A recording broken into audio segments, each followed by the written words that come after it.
Site abatement is one of those issues which may not be for every site, but plays a central role in the decision with pollution and the treatment of those, both from a cost analysis and a time analysis. And off-site development considers those things which are more ethereal but are required for line of sights, for intersections, traffic lights, all those things that may have been not directly part of a traffic design or an OSTA permit process, but would have an effect on where the site could be or should be. These are some of the central guidelines that this group took.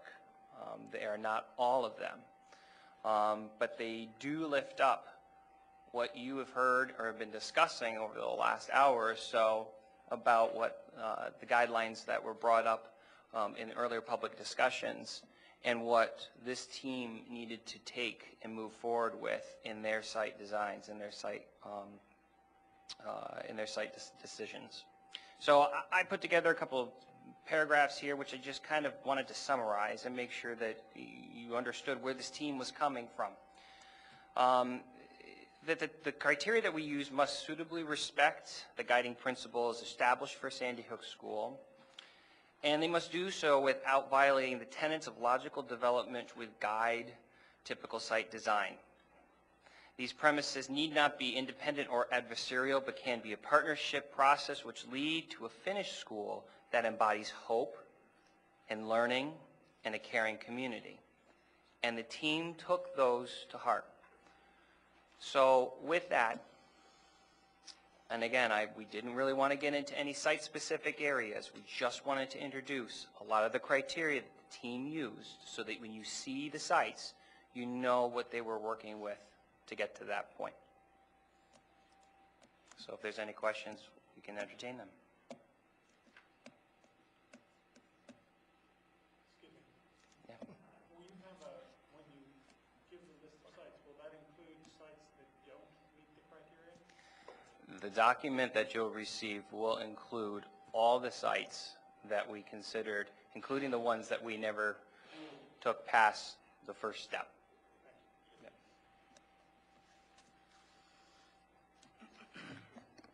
Rob, can you, I know that you'll spend more time at the next meeting introducing the team, but just so that people understand a little bit more about those persons that came together to help develop and apply the technical criteria, can you just identify who was on this team with you and George? We have a list that we passed out to you of all the people on the team.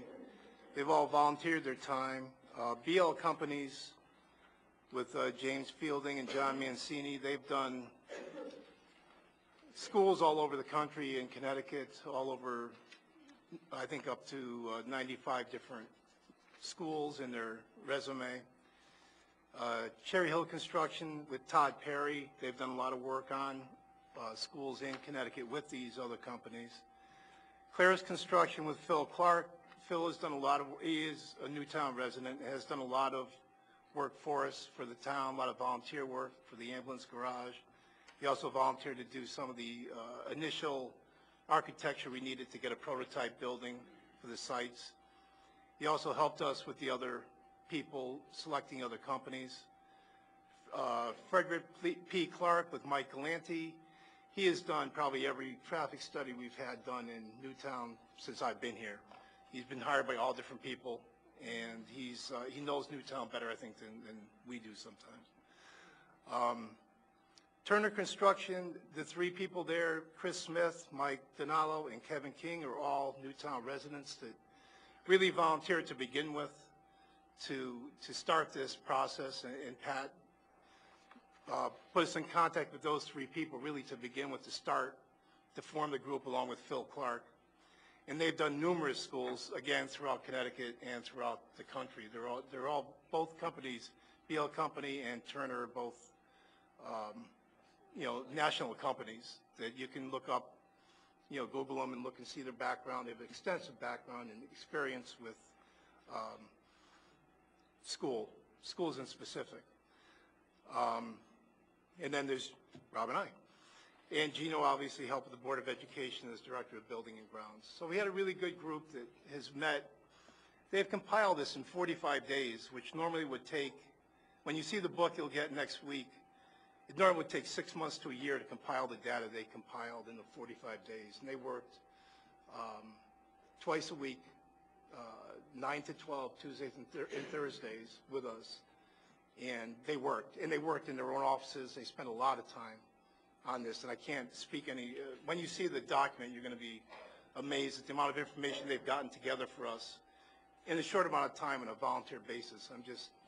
When you meet them and see what they've done, you'll be amazed, I think.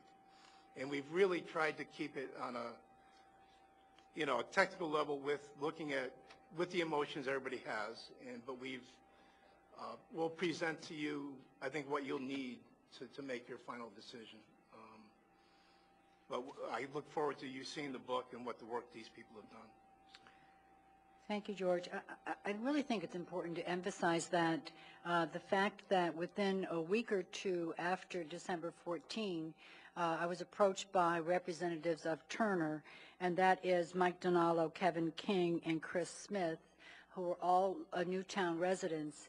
Two of them actually live in Sandy Hook, and offered to help in whatever way they can by bringing together a team of experts to help us start figuring out what is our pathway forward. So the work that they've done represents hundreds of thousands of dollars of service at a high level of expertise and a commitment that's pretty extraordinary to meet twice a week for the past 6 weeks, using hours of their personal and professional time and also their corporate time to develop the materials for us, to walk every site, to do that analysis, to call in landscape designers, traffic engineers, to estimators, to find out those other people that had to come into the process to give us high quality information. I know that when you meet them, you will be properly impressed by what they've done.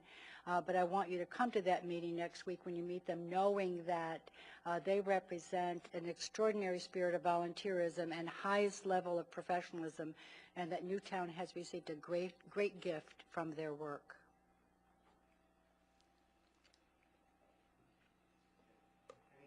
Any further questions for Rob and George? I just have one question. Did this group, based on just a technical criteria, with the specific sites, did you rank them as far as fitting within that technical criteria? You'll see in the document how the team broke them down, and I think it will be self-evident in the document. Okay. We didn't end up with a ranking at the end. We have a number of sites that are more compatible, and we didn't want to rank them because we want you to decide based on our criteria what you guys feel is the best solution to it.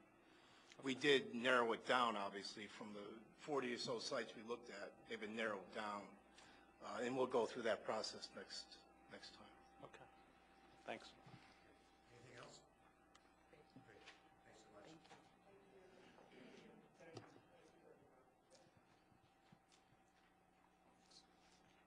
At this point, Pat, we wanted to turn to the public comment section. Oh, yes.